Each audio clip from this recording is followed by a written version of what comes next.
ہمارے پاس ڈاکٹرز ہیں، junior doctor بٹھا دیے ہیں اور کوئی بھی اسپیشلسٹ ڈاکٹر نہیں ہے. ہمارے پاس اینستھیزیا جو بیہوش کرتے ہیں سرجن کے لیے، نالیاں باہر ابلی پڑی ہیں. اور صرف یہ مسئلہ پنڈال خان کا نہیں ہے بلکہ اس کے مضافات میں جتنے بھی گاؤں ہیں، قصبے ہیں، سب ہمیں پسماندہ رکھا. ان میں اتنی اہلیت نہیں تھی، ان میں اتنا ٹیلنٹ نہیں تھا، ان میں اتنا شعور نہیں تھا. اور انہوں نے بھی اپنے کچھ لوگ رکھے ہوئے تھے جو ان کو بالکل آشیرواد دیتے. جی بالکل سب نمائندے ایسے منتخب کیے جو ہمارے درمیان موجود نہیں ہیں، جو کوئی راولپنڈی میں ہے، کوئی لاہور میں ہے اور عالی شان مقامات میں ڈی ایچ اے بحریہ ٹاؤن میں مقیم ہے. ان کو ہمارے دکھ درد کا اندازہ ہی نہیں ہے. السلام علیکم، میں ہوں ملک علی عرفان، ایڈوکیٹ. میں آج اپنے دوستوں کے ساتھ، اپنے اہل علاقہ کے ساتھ، اپنے بزرگوں کے ساتھ کچھ مسائل پہ بات کرنا چاہ رہا ہوں اور ان مسائل کی وجوہات بھی بتانا چاہ رہا ہوں اور ان مسائل کے حل کے لیے ہم جو کوشش کر سکتے ہیں اس کے لیے بھی کچھ تجاویز دینا چاہ رہا ہوں. میں جو کہ پنڈ دادن خان کا رہائشی ہوں، میری تعلیم و تربیت پنڈ دادن خان ہے اور میرے اوپر فرض ہے کہ میں اپنے تمام جو مسائل ہیں اپنے دوستوں کے ساتھ شیئر کروں، اہل علاقہ کے ساتھ شیئر کروں اور ان کے حل کے لیے کوئی تجویز دوں. تو سب سے پہلے تو معاملہ ایسا ہے کہ ہمارے جو تعلیمی نظام ہے وہ بہت بری طرح مفلوج ہو چکا ہوا ہے. ہمارے پاس ایک ڈگری کالج ہے، ہمارے پاس ایک ابھی ریسنٹلی ٹیکنیکل کالج بھی بنایا گیا ہے اور ایک کامرس کالج بھی ہے. لیکن بدقسمتی سے ہمارے پاس پروفیسر لیکچرارز کی کمی ہے. جو مین ہمارے سبجیکٹس ہیں، انگلش، اسٹیٹسٹکس، میتھ، بہت سے ایسے مضامین ہیں جس میں ہمارے پاس لیکچرز ہی نہیں ہیں.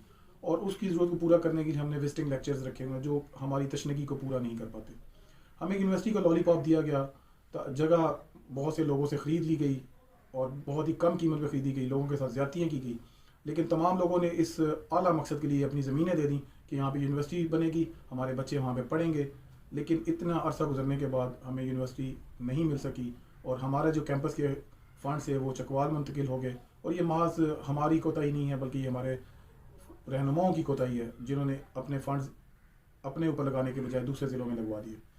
تو تعلیمی لحاظ سے ہم اس لیے مفلوج ہو گئے. اور دوسری وجہ یہ ہے کہ اگر تعلیم ہمیں میسر نہیں آئے گی ہم اپنے بچوں کو شعور نہیں دے سکیں گے. دوسرا ہے جو ہمارا مسئلہ ہے وہ ہے ہمارا صحت کا. کسی بھی معاشرے میں صحت اور تعلیم جو ہے وہ بنیادی مسائل ہوتے ہیں. ہماری تحصیل کا دوسرا اہم مسئلہ صحت کا ہے. ہمارے پاس ایک ہاسپٹل کی بلڈنگ دے دی گئی ہے، عمارت بہت خوبصورت بنا دی گئی ہے، بینچ بنا دی گئے بیٹھنے کے لیے، پارک بھی بنا دی ہے، گھاس لگا دی ہے. لیکن اصل جو کام ہسپتالوں میں ہوتا ہے وہ ہے علاج ہوتا ہے. ہمارے پاس ڈاکٹرز ہیں، جونیئر ڈاکٹر بٹھا دیے ہیں اور کوئی بھی اسپیشلسٹ ڈاکٹر نہیں ہے. ہمارے پاس اینستھیزیا جو بیہوش کرتے ہیں سرجن کے لیے وہ موجود نہیں ہے. ہمارے پاس کارڈیالوجسٹ نہیں ہے، ہمارے پاس آرتھوپیڈک نہیں ہے، ہمارے پاس نیفرولوجسٹ نہیں ہے، ہمارے پاس یورولوجسٹ نہیں ہے. دیکھیے جو مسائل بنیادی طور پر ہوتے ہیں وہ ہوتے ہیں کہ بچے جی کی ڈلیوری ہوتی ہے تو اس کے لیے اینستھیزیا دینا ہوتا ہے، اینستھیزیا کا ڈاکٹر نہیں ہے. ہمارے پاس سرجن نہیں ہے، اینستھیزیا کا ڈاکٹر ہوگا جو بیہوش کرے گا پھر ہی آپریشن ہو سکے گا، سرجن نہیں ہے. پانی ہمارا خراب ہے، اس وجہ سے ہمارے گردے خراب ہو رہے ہیں، نیفرولوجسٹ نہیں ہے، یورولوجسٹ نہیں ہے. تو یہ چیزیں ہمارے لیے دوسرا مسئلہ ہے کہ یہ نہیں آ سکے. اس کی وجہ بھی ہمارے بنیادی طور پر ہمارے رہنما ہیں جو اس سلسلے میں کوئی کام نہیں کر سکے. شہر کے اور دوسرے قصبات کا ایک اور اہم مسئلہ ہے کہ ہمارے ہاں صفائی کا بہت برا حال ہے. جگہ جگہ گندگی کے ڈھیر پڑے ہوئے ہیں، نالیاں باہر ابلی پڑی ہیں. اور صرف یہ مسئلہ پنڈ دادن خان کا نہیں ہے بلکہ اس کے مضافات میں جتنے بھی گاؤں ہیں، قصبے ہیں، سب میں ایسا مسئلہ ہے. اس میں بہت حد تک ہماری اپنی ذمہ داری بھی ہے کہ ہم اس میں خود صفائی کا بندوبست کریں. لیکن زیادہ تر حصہ جو ہے میونسپل کمیٹی اور دوسری یونین کونسلز کا ہے. اس میں فنڈز نہیں ہیں اور جو فنڈز ملتے ہیں وہ غیر ضروری اخراجات میں کمیٹیاں استعمال کر لیتے ہیں. اگلا جو اہم مسئلہ جو بہت تشویشناک حالت تک خراب ہو چکا ہے وہ ہے پانی کا میسر آنا. ہمارے بہت سے دیہات ایسے ہیں، حتیٰ کہ پنڈ دادن خان، کھیوڑا جو بڑے سٹیز ہیں، میونسپل کمیٹیز ہیں، اس میں بھی بہت جگہوں پہ پانی کے مسائل ہیں. اور قصبات میں تو یہ حالت ہے کہ ہفتہ بھر میں ایک دن کے لیے پانی آتا ہے، وہ بھی 1 گھنٹے کے لیے. اور ہماری مائیں بہنیں دھوپ میں، گرمی میں سروں پہ اور اپنے بازوؤں میں گھڑے اور دوسری چیزیں لے کے پانی بھرنے جاتی ہیں دور دراز علاقوں میں. اور یہ اس طرح کا لگتا ہے جیسے ہم کوئی 200 سال پہلے کے علاقوں میں رہ رہے ہوتے ہیں. یہ ایک بہت بڑا مسئلہ ہے، اس کی تشخیص بھی ہونی بہت ضروری ہے. ترقیاتی کام 35-40 سال سے تو ہوئے ہی نہیں. ہمارے جو نمائندے تھے جس بھی پارٹی کے تھے، میں ذکر کرنا مناسب نہیں سمجھتا، لوگ جانتے ہیں، انہوں نے کوئی کام نہیں کروائے، ہمیں پسماندہ رکھا. ان میں اتنی اہلیت نہیں تھی، ان میں اتنا ٹیلنٹ نہیں تھا، ان میں اتنا شعور نہیں تھا. اور انہوں نے بھی اپنے کچھ لوگ رکھے ہوئے تھے جو ان کو بالکل آشیرواد دیتے. جی بالکل سب کچھ ٹھیک ہے. اب یہ ریسنٹلی پچھلی حکومت میں کوئی کام ہوئے، جو پروجیکٹ لایا گیا، نہر کا پروجیکٹ لایا گیا، روڈز بنائی گئی، لیکن بدقسمتی سے ہماری جو سیاسی معاملات ہیں اس میں وہ کوتاہی ہوئی اور مکمل نہ ہو سکے. ان کا مکمل ہونا بہت ضروری ہے. میرے نزدیک جو میرے پاس مسائل کا حل ہے وہ اس طرح ہے کہ ہم جو سب سے پہلا ہمارا مسئلہ تعلیم کا ہے. ہمارے بچوں کو تعلیم ملے گی، انہیں صحیح اور غلط کا شعور حاصل ہوگا، ان کو اعلیٰ روزگار ملے گا، اور بڑے بڑے جو بیوروکریٹس ان میں ہمارے بچے کا ذکر ہوگا، جوڈیشری میں ہمارے بچے آئیں گے، آرم فورسز کے آفیسرز بنیں گے. تو اس کے لیے ضروری ہے کہ ہمارے جو کالجز ہیں، اسکولز ہیں، اس میں مستقل اساتذہ کا تعین کیا جائے، ان کو یہاں پہ بلایا جائے، اور ان پہ کوئی ایسا فکسیشن کیا جائے کہ وہ 3 سال 5 سال سے پہلے ان کی ٹرانسفر نہ ہو سکے. اور جتنے بھی مضمون ہیں، جتنے بھی مضامین ہیں، English, statistics, math, economics, biology, chemistry, جتنے بھی ہیں، سب کے پروفیسر موجود ہونے چاہیے. یونیورسٹی کا جو ہے وہ ضرور ہونا چاہیے، اور جتنے فنڈز دوسرے علاقوں کو دیے گئے ہیں، چکوال، میاں والی، اٹک، جتنے بھی دوسرے اضلاع ملے ہمیں بھی ملنے چاہیے. اور ہم چونکہ بہت سا ریونیو جنریٹ کر کے حکومت کو دے رہے ہیں، نمک کی صورت میں، سوڈا کی صورت میں، جپسم کی صورت میں، وہ ہمارے اوپر ہی استعمال ہونا چاہیے. اور اس کے لیے یونیورسٹی جو بنائی جائے. اگر اب یونیورسٹی نہیں بن سکتی تو ایٹ لیسٹ کم از کم جو ہے وہ کسی بڑی یونیورسٹی کا سب کیمپس ہمیں دیا جائے، جس میں تمام مضامین، لاء کا مضامین، سائنس مضامین، انجینئرنگ کے مضامین، تمام مضامین اس میں پڑھائے جا سکے. کوئی ایسا میکینزم بنانا پڑے گا، تبھی ہم اپنے بچوں کو دوسرے شہروں کے بھیجنے کے بجائے اپنے ہی شہر میں اپنی نظروں کے سامنے ان کو پڑھا سکیں گے. جہاں تک صحت کا معاملہ ہے، ہمارے ہاسپٹل تو بہت اچھے بن چکے ہیں، بلڈنگ بہت اچھی بن چکی ہے، لیکن اس میں کئی کمیاں رہتی ہیں. اسپیشلسٹ ڈاکٹر ہونا چاہیے، اینستھیزیا کے لیے ایک ڈاکٹر ہونا چاہیے، ایک یورولوجسٹ ہونا چاہیے، کارڈیالوجسٹ ہونا چاہیے، اور آرتھوپیڈک ہونا چاہیے، اور ایک سرجن بھی ہونا چاہیے. ہمارے یہاں چونکہ ہم ایک پسماندہ علاقے میں رہ رہے ہیں، ہمارے نزدیک موٹر وے تو ہے لیکن 25-30 کلومیٹر کا فاصلہ ہے، اور اس میں اکثر جاتے جاتے لوگوں کی جانیں چلی جاتی ہیں، جن کی ہڈیاں ٹوٹی ہیں وہ اور زیادہ ڈیلوکیٹ ہو جاتی ہیں، تو کیونکہ سڑک بھی میسر نہیں ہے. تو اس لیے ایسے تمام جو ڈاکٹرز ہیں ان کو مستقل طور پر کیا جائے. ان کی رینوویشن میں مسائل، ان کی رہائش کا، اکاموڈیشن کا مسئلہ ہے، اس کو ضروری طور پر فل کرنا چاہیے. میں اپنی ذات تک میں نے پوری کوشش کی تھی، ڈاکٹر یاسمین راشد صاحب سے ملاقاتیں بھی کی کہ ہمیں جو ہے وہ ایک نیفرولوجسٹ دیں تاکہ ہمارا ڈائلیسس سینٹر جو ہے وہ کام کر سکے. تو جو مسئلہ پیدا ہو رہا تھا وہ یہی آ رہا تھا کہ اکاموڈیشن ڈاکٹرز کی مناسب نہیں. تو اس کے لیے پہلے اکاموڈیشن بھی بنایا جائے، اس کے بعد تمام ڈاکٹرز کو یہاں پہ متعین کروایا جائے، اور ان کے ساتھ بھی ایسے رکھا جائے کہ وہ 3 سال 5 سال تک ہوئی مستقل ایک جگہ پر مقرر ہیں، تاکہ ہماری محرومی، ہماری صحت کے مسائل حل ہو سکے. اس کے علاوہ ہمارے یہاں لیبارٹری نہیں ہے اچھی اور مستند، وہ اس کو بنایا جائے. بلڈ بینک کا انتظام کیا جائے. ہنگامی طور پہ ایکسیڈنٹس ہوتے ہیں یا کوئی اور مریضوں کے مسائل ہوتے ہیں، اس میں بلڈ بینک کا ہونا ضروری ہے. اور سب سے اہم معاملہ جو ایک ٹراما سینٹر ہمیں دیا گیا تھا، وہ بھی تکمیل اس کی نہ ہو سکی ہے. تو اس کے لیے بھی ضروری ہے کہ وہ جلد از جلد ٹراما سینٹر کو مکمل کیا جائے، تاکہ جو نزدیک ترین ایمرجنسی معاملات ہیں وہاں پہ وہ حل کیا جا سکے. اب ایک اور اہم معاملہ جو ہے، اب کئی دوست ہمارے دوسرے شہروں سے آتے ہیں، اپنی فیملی سے ساتھ آتے ہیں. ہمارے پاس کوئی پارک ایسا نہیں ہے جس میں بچے کھیل سکیں، بچے انٹرٹینمنٹ حاصل کر سکیں، اور ایک بہت بڑا مسئلہ ہے، اور ایک محرومی کا احساس ہوتا ہے، شرمندگی کا احساس ہوتا ہے.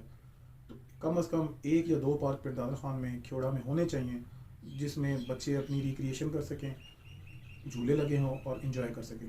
یہ ایک بہت بڑی کمی ہے جو پردادر خان، کھیوڑا اور دوسرے جو مضافات ہیں ان علاقوں میں ہونے چاہیے. تیسرا مسئلہ ہے وہ ہے صفائی کا. شہر میں اور دوسرے مضافات میں سینٹری ورکرز کی تعداد بہت کم ہے، اور جو ہیں ان کو بھی بر وقت تنخواہیں نہیں مل رہی، اس لیے وہ صحیح طرح کام نہیں کر پا رہے. تو گزارش یہ ہے کہ جو میونسپل کمیٹیز یا یونین کونسلز ہیں اپنے اخراجات کو کم کریں اور ان کی تنخواہیں دیں، اور ان پر ایک مانیٹرنگ کا سسٹم رکھیں، اور ہر محلہ، ہر وارڈ جو ہے اس کو خوبصورتی کے ساتھ صفائی ہونی چاہیے.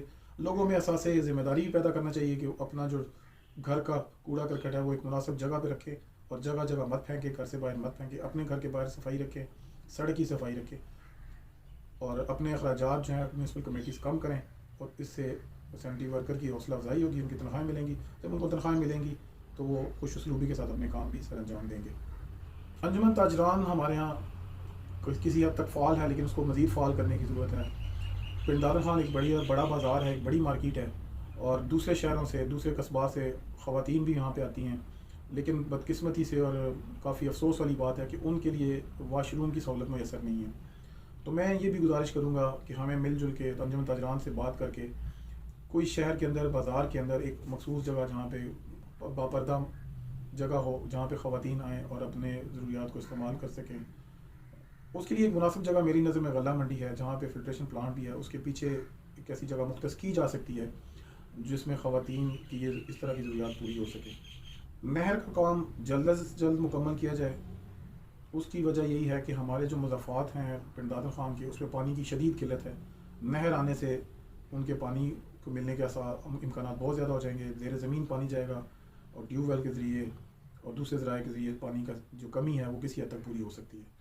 مزید اس کے علاوہ جو دوسرے علاقوں سے انجینئرس ہیں یا جو اس کنسرننگ ڈپارٹمنٹس ہیں ان سے مشاورت کی جا سکتی ہے اور کوئی اور لائحہ عمل بھی بنایا جا سکتا ہے. اب میں ذکر کروں گا سب سے اہم بات. اب یہ جو مسائل میں نے آپ کو بتائے ہیں یہ مسائل اتنے عرصے کے ہیں اور ان مسائل کو کیوں ابھی تک حل نہیں کیا گیا؟ اس کی وجہ میں بھی ہوں, آپ بھی ہیں اور ہم سب ہیں. ہم نے اپنے نمائندے ایسے منتخب کیے جو ہمارے درمیان موجود نہیں ہیں, جو کوئی راولپنڈی میں ہے, کوئی لاہور میں ہے اور عالی شان مقامات میں DHA بیریا ٹاؤن میں مقیم ہے. ان کو ہمارے دکھ درد کا اندازہ ہی نہیں ہے. ان کو نہیں پتا کہ ہماری مائیں بہنیں کس طرح اپنے سروں پہ کھڑے رکھ کے پانی بھرنے جاتی ہیں. ان کو نہیں پتا کہ ہمارے گھروں کے بعد صفائی نہیں ہے. ان کو نہیں پتا کہ ہماری خواتین جو ہے شہروں میں آتی ہیں تو ان کے لیے کیا مسائل ہوتے ہیں.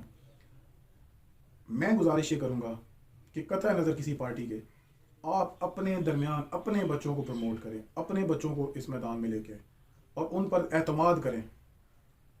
اب ان کو اعتماد کریں کہ وہ آپ کے مسائل کو جانتے ہیں, وہ آپ کے مسائل کو حل کر سکتے ہیں. اور ان لوگوں کی طرف مت جائیں جن کے لیے آپ نعرے لگاتے ہیں آوے ہی آوے آوے ہی آوے, وہ پھر 5 سال نہیں آتا, پھر آپ جاوے ہی جاوے ہوتے ہیں. اور جاوے ہی جاوے کیا ہوتا ہے, ان کے جو ٹاؤٹ ہوتے ہیں, ان کے جو نوسرباز لوگ ہوتے ہیں, وہ آپ کو کہتے ہیں جی ہم نے فلاں سے آپ کو ملوانا ہے, آپ گاڑی کا بندوبست کریں, اتنے پیسے بھی پاس رکھ لیں, 50,000 رکھ لیں, رات دن وہاں پہ آ بھی سکتا ہے. اور وہ سارا پیسہ خود کھاتے ہیں, اپنے نمبر بناتے ہیں اور آپ کے مسائل حل نہیں ہوتے. آپ کے مسائل کے حل کے لیے ضروری ہے کہ آپ کے درمیان بندہ موجود ہو جس کو آپ رات کے وقت, دن کے وقت, کسی وقت بھی آپ کی ضرورت پڑے تو آپ اس کو بلائیں اور وہ آپ کے درمیان موجود ہو. وہ کون شخص ہو سکتا ہے؟ وہ شخص ہو سکتا ہے ایک متوسط طبقے کا آدمی, ایک پڑھا لکھا آدمی اور آپ کے درمیان آپ کے شہر کا آدمی. اس سے قطع نظر کہ وہ کسی بھی پارٹی کا ہے, آپ کی مسائل اسی صورت حل ہوں گے کہ ایک بندہ ایجوکیٹڈ ہو, پڑھا لکھا ہو, ایک بندہ جس کو یہ مسائل پتہ ہوں, اس بندے کے پاس مسائل حل کرنے کی ریسورسز ہوں, سمجھ بوجھ ہو. ایک بندہ تمام محکمہ جات میں آپ کا ہاتھ پکڑ کے آپ کو لے کے جائے, ان کو بتایا کہ یہ میرا بندہ ہے, اس کے حقوق یہ ہیں اور یہ وہ معاملے اس کے حل ہو سکتے ہیں, اس کے حل کروائے. اب اگر آپ نے اسی طرح روایتی بندوں کو لانا ہے جن کو آپ کے مسائل نہیں پتہ, جو آپ کے درمیان بیٹھے نہیں ہیں, تو آپ اسی طرح محرومیوں میں رہیں گے. اپنی محرومیوں کو دور کرنے کے لیے میری آپ سے گزارش یہ ہے کہ آپ اپنے درمیان ایسے لوگوں کو منتخب کریں جو آپ کے اپنے فرزند ہیں, آپ کے اپنے شہر سے ہیں, آپ کے اپنے علاقے سے ہیں, جو آپ کے ساتھ ہر موقع پہ آپ کے دائیں بائیں بازو کے ساتھ کھڑے ہوں گے, کندھے کے ساتھ ملا کے کندھا کھڑے ہوں گے. تبھی آپ کے مسائل حل ہوں گے. خدا را اپنے بچوں پر, اپنے علاقے کے بچوں پر رحم کریں اور ان کو ووٹ دیں, ان کو اپنا نمائندہ بنائیں تاکہ آپ کے مسائل حل سکیں. اگر آپ پھر وہی لوگوں کو ووٹ دیں گے اور منتخب کریں گے تو آپ اسی طرح محرومیوں میں رہیں گے. تو یہ میری آج کی جو ویلاگ ہے یا آج کی جو بات ہے اس کا خلاصہ یہی ہے کہ آپ اپنے مسائل اگر حل کرنا چاہ رہے ہیں تو ان لوگوں کو منتخب کریں جو پڑھے لکھے ہوں, جو آپ کے ساتھ ہر وقت موجود ہوں, جن کے اندر اہلیت ہو, جو آپ کی خط و کتابت, آپ کے نوٹیفیکیشن, آپ کے جو مسائل ہیں اعلیٰ قیادت تک پہنچا سکے. وہ نہیں جو ایک دفعہ آپ سے ووٹ لے کے جائیں, آپ کو سچ بات دکھائیں اور آپ کے پاس دوبارہ کبھی نہ آئیں. بہت شکریہ.